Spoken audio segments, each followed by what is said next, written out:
The head of Samsung is arrested in connection with the corruption scandal shaking the highest levels of power in South Korea. Is a long-running culture of cozy ties between politicians and big business unraveling? This is Inside Story.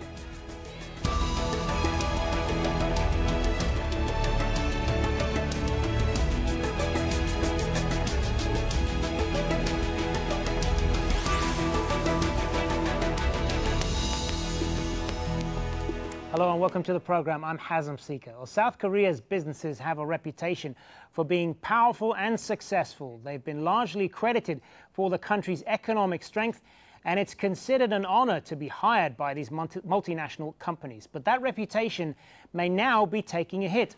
Several of South Korea's biggest businesses have been implicated in the corruption scandal which led to the president's impeachment last year. And now Samsung chief J.Y. Lee has been arrested. Florence Louis looks at the impact this could have on the company and politics in South Korea. J.Y. Lee, acting chief of South Korea's biggest business dynasty, is now under arrest while he waits for charges to be laid against him.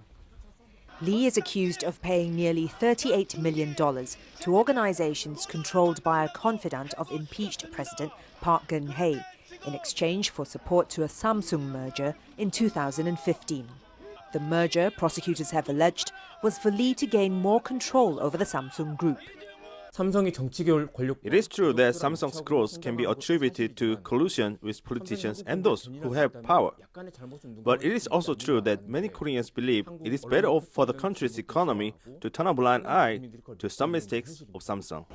In the short term, analysts expect the impact on the group to be limited because professional managers handle the day-to-day operations.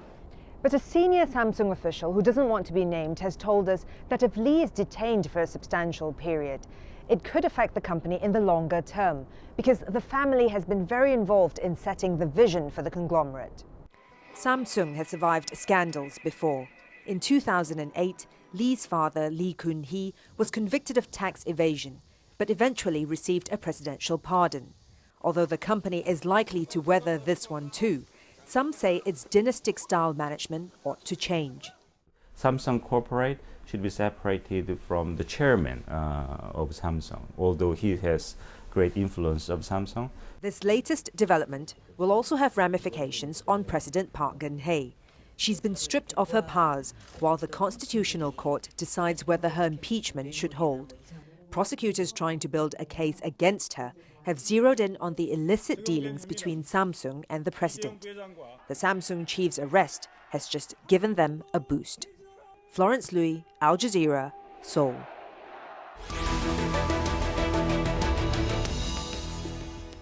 Now, business and politics have been entwined in South Korea for decades, mainly because of the chaebol. That literally means wealth clan. Chaebol are large multinational companies that are typically family-owned. The largest ones, called the Big Four in South Korea, are Hyundai Motor Company, SK Group, Samsung and LG. Chaebol are known to have strong political ties. They began to really flourish when Park Geun-hye's father was in power in the 1960s and 70s, a period in which South Korea began transforming into a high-tech economic heavyweight. So it's no surprise that those ties are still very strong today. Several chaebol leaders were questioned as part of the Park investigation, including heads of all the Big Four companies.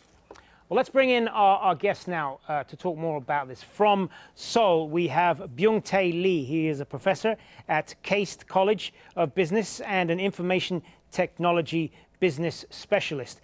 In Devon, in the UK, we have Aidan Foster-Carter, Senior Research Fellow in Sociology and Modern Korea at Leeds University. And joining us from Seoul as well, Alex Jensen, a journalist and radio talk show host based in South Korea. Good to have you all with us, gentlemen. Now, Byungtae Lee, if I could start with you before we get into the larger discussion about chaebol and the role they play in South Korea. As far as Samsung and this particular investigation, do you see a legitimate case here that needs to be looked at? And could this expand further to other individuals and other companies?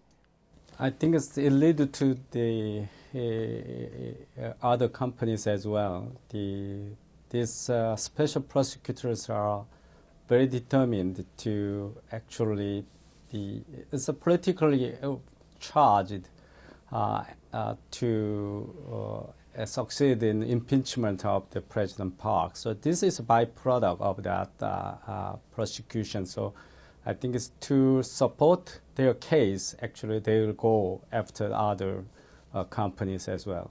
Aidan Foster-Carter, what do you think is going on here with this particular case involving Samsung? Is this also partly motivated by people wanting to get at the CEO of the company? Not directly. I mean, I think my colleague put it well. I mean, all this, we must distinguish the general and the particular. There have been the chaebol question, if you want to put it in that slightly old-fashioned manner, you know, are they too mighty, too powerful, etc. That's been going on for a long time. I've been following South Korea for over 30 years, and basically that question has been asked and not really answered throughout that time. But right now, to see a de facto head of Samsung, we should point out he's actually only a vice president, but family was actually behind bars for the first time. His father always escaped that. That is because of the impeachment of President Park Geun-hye, and we'd have to hone in really on some fine detail as to why, when a court rejected a warrant before, the prosecutors have managed to come back with some additional charges. Of course, he's innocent till proven guilty, but they now think that there's enough that he should be detained. Yeah, Alex Jensen, what's your view on this? I mean, we should emphasize, of course, that the parties deny any wrongdoing here. But has this exposed some real flaws in South Korea's business culture? Well, those flaws have presented themselves time and time again, but what we're seeing is a hugely symbolic change. For the first time, a Samsung leader, yes, he is an acting leader, but still a very senior figure within the company, is behind bars on criminal charges. And it's all on the back of people pressure.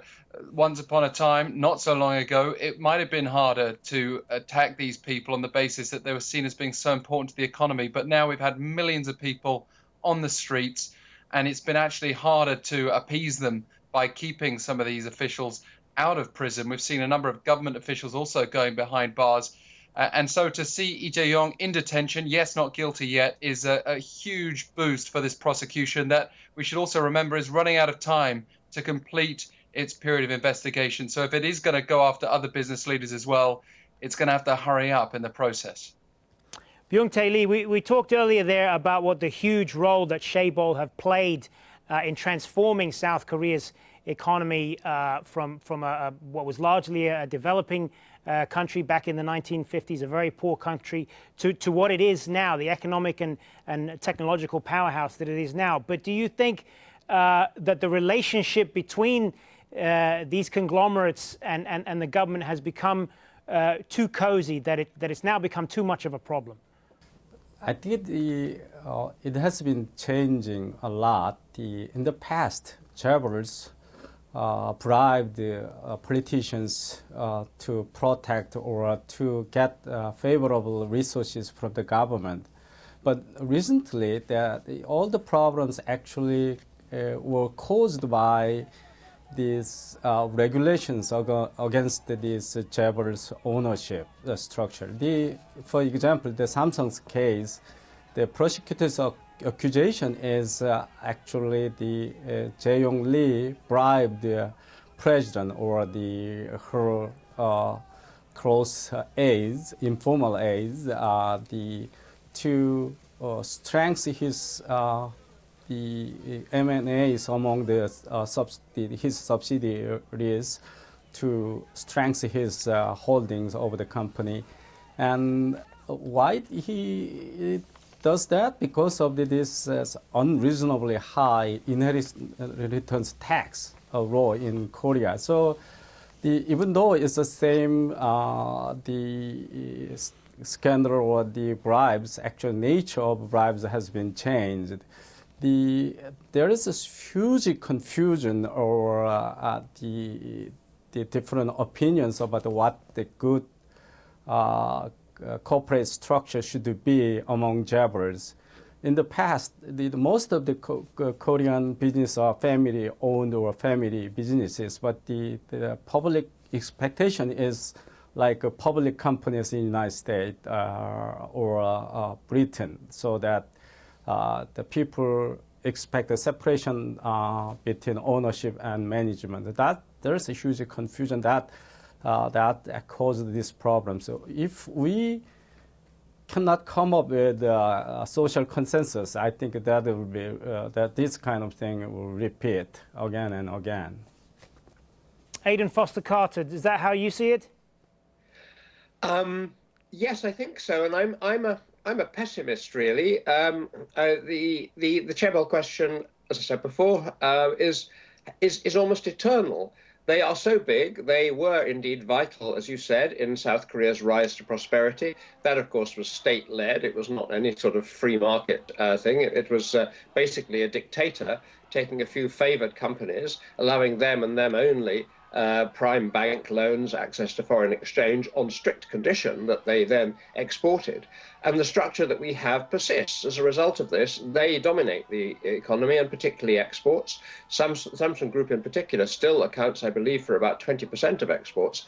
And the South Korean economy, for an advanced economy, pretty well off these days, one of the largest in the world, still is far too reliant on exports. The home market is rather weak for perhaps rather complicated reasons. Home demand, 50 million people quite well off, ought to be a bigger driver, so exports ought to matter a bit less. But exports are always the key thing, and the Samsung and others can always say, you need us. And unfortunately, there's this culture, which I don't see changing even now, where somebody can be put in jail and or not be put in jail very often, as in the case of Mr. Lee's father and the leader of Hyundai Motor in the past. And if they once do get in jail, like the leader of SK, which you mentioned, twice in jail, real Britney Spears, he got out with one pardon, oops, he did it again, and he got out with another pardon. I mean, as long as this culture persists, I think there's really no hope of change, and small businesses will lurk, the other side of that. They're the ones that provide all the jobs, or would if they had more support. I mean, they will remain the Cinderella. Alex Jensen, how are the South Korean public viewing all of this? I mean, given these continued corporate scandals like the one with Samsung, is the tide turning against the chaebol? Not just the companies themselves, but the individuals who are tied to them. I mean, there was this what's known as the Nutgate scandal, or the nut rage incident a couple of years back, in which a member of one of those families was involved with. Tell us about that and how that's affected the public perception of these people. Well, I think we've got a number of indicators that tell us the tide is turning. It is a transition, and as my colleagues have said, it will still be there, this perception that people are getting away with it time and time again. But we have seen a tide turning in the last 2-3 years. I would say that nut rage incident with the daughter of the chairman of Hanjin behind Korean Air, when she was mistreating staff on that flight, the degree of public outrage was arguably out of proportion with the incident, which told us, I think, where public opinion stood. We saw with the Sewol ferry disaster as well, cozy ties between officials and companies, ignoring the well-being of the people, not just any people, but school children who went to their deaths. People still wear the yellow ribbon today, and I don't think it's any coincidence that we've seen the millions of people on the street at the heart of those Sewol protests, and the causes have joined together to a certain extent. And on top of that, I think the people have seen that they make a difference now. This is still a maturing democracy. We've come from these dictatorships, and we're at a point now where people and new media outlets like JTBC, for example, on the ground here, a relatively new cable channel, have seen the power that they have. It's incredible. We're in the so-called fake news era, but they're making claims here, there, and everywhere, some of which have not been verified, but the public are taking it on board. And I think governments, not just here, but around the world, are realizing just how much power social media has, just how much power some of these daring cable channels have. And they're going to have to act accordingly. I just don't think they're going to get away with it for much longer, either officials or companies. Yeah, what's your view on that, Byungtae Lee? Do you think this is part of the maturing of South Korea's democracy, and now the tide is turning against the continued corruption with impunity and against the chaebol. They've played an instrumental role in the South Korean economy, but now they need to be more accountable. I think there are different opinions about this current development. Some of them, this direct democracy really become too much, actually threatening this representative democracy. That's the one conservative views. The other one is, it's kind of a revolution that people really advancing the democracy in Korea. In terms of the relations between chaebol and the politicians or the power, actually it has been changed a lot. Actually, the current president, even though she is impeached, actually exercised much less presidential pardon for these chaebols. Actually, only one case or two, if I remember correctly. So that's because of this, the more powerful the voice from the people, including the social media and these cable channels you mentioned. It's changing a lot. Aidan Foster-Carter, the relationship that these big companies have with the government in Korea and the way that in South Korea and the way that they are structured, are there any counterparts to them abroad, outside of South Korea, or is this something that is unique to this country?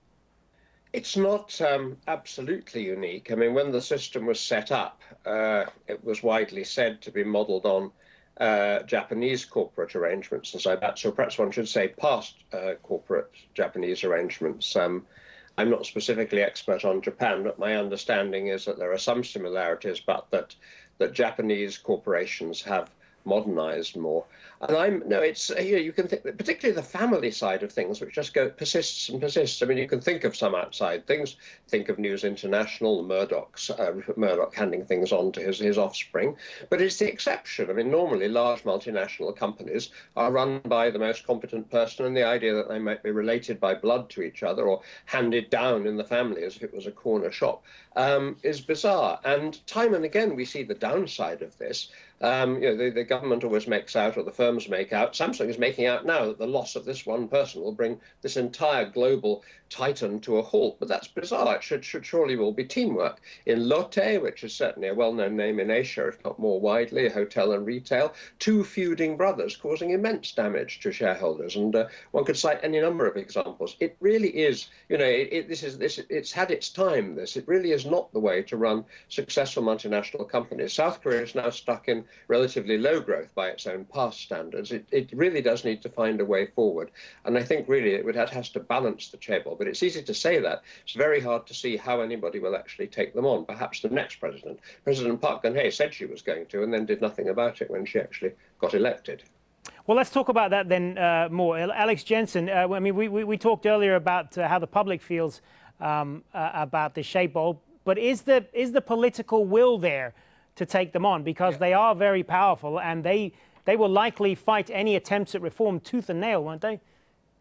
Yeah, I mean, we had, as Professor Foster-Carter said there, we had President Park Geun-hye come to power on the slogan economic democratization, which has not been realized, but even her conservative platform included that, and she was elected on that basis. So I think that tells us a lot, and absolutely everybody who cares about their chances of winning the election, if it comes by snap election as early as April or May, or in December as scheduled, is going to be targeting the chaebol. Yes, the more conservative candidates will be saying how it's important to protect the economy and exports, and probably a balanced approach is needed. But this will be the age of populism. And the way things stand, I think we're moving towards a candidate who's going to be making a lot of promises. It might actually hurt the economy in the short run. But hopefully what comes out of that is a better environment, a better bedrock for startups, for young entrepreneurs, for developing industries. We're seeing actually, ironically, companies like Samsung involved in this too, but a lot of others involved in medical technology, for example, developing nanotechnology. This is the sort of area, the growth engines that South Korea needs to be looking at, as we lack natural resources. But of course, when it comes to chaebol, you can't do away with them overnight. One thing that came to my mind when I was listening, though, as well to the answers before, was that when I speak to Samsung employees, they're not really very keen on Lee Jae-yong, and they don't think that him being in prison is going to make any difference to that company. I think some of the senior executives who have been quoted at the moment, even anonymously, they're doing that, I think, to try and gain leverage. I don't think many people at employee level are that worried about this development. They want to see change. And that's a big difference from a few years ago when it was seen, I think, as something of a badge of honor to carry the can for your bosses at Samsung. And that's something that I've heard from interviewees when I've been involved in investigating this. Byungtae Lee, what do you think are the implications of this beyond South Korea? As we were saying earlier, it is one of the economic powerhouses of Asia. Is there a concern that this could increase uncertainty and undermine global confidence in South Korea and its economy? It depends on what kind of regulations or reform could be implemented after this upcoming presidential election. Every candidate, as we already heard, that every candidate promises the reform of the chaebol. So some of them probably will bring more open governance of the corporate, but some of them are really nonsense over regulation or very populistic claims. So I'm afraid that whether we can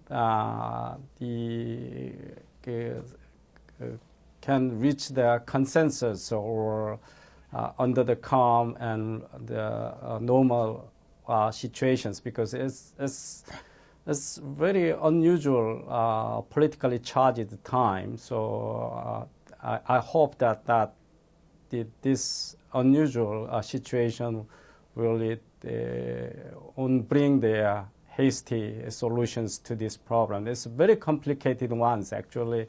We already mentioned that this difference between Japan and Korea, but actually pre-World War II, Japan has a similar JRETS structure.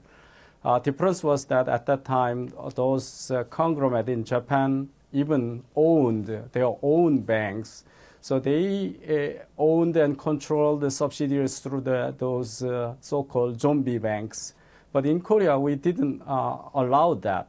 Because of that, these owners controlled this, through this circular ownership or interlocking ownership among the affiliates. So, Aidan Foster-Carter, it's very complicated problems. Just briefly, in the minute that we've got left, how do you see this playing out over the coming year? We've got an election at the end of the year, and it is, as Byungtae Lee was saying, still a very politically charged atmosphere in the country right now.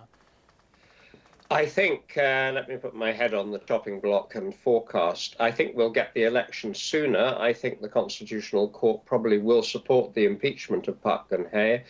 They will do so before March. That means an election within 60 days. I think that by May or June, the South Korean president will be the most left-wing candidate, who seems to be far ahead in the polls, Moon Jae-in. He will make nice with North Korea. That's a whole other story, also in the news at the moment. And he'll have a go at the chaebol, but they remain very powerful. He may be led aside by populist slogans rather than doing positive, concrete measures for the economy. I think it'll be quite a bumpy ride and very interesting to watch. All right, interesting predictions. We'll see how it does play out. Thank you very much, Byungtae Lee, Aidan Foster-Carter, and Alex Jensen. Thanks for being on Inside Story. And thank you for watching. As always, you can see this program again anytime by visiting our website, aljazeera.com. And for further discussion, you can go to our Facebook page. That's facebook.com/AJ Inside Story. And you can also join the conversation on Twitter as well. Our handle there is @AJ Inside Story. For me, Hazem, Sika, and the whole team here, bye for now.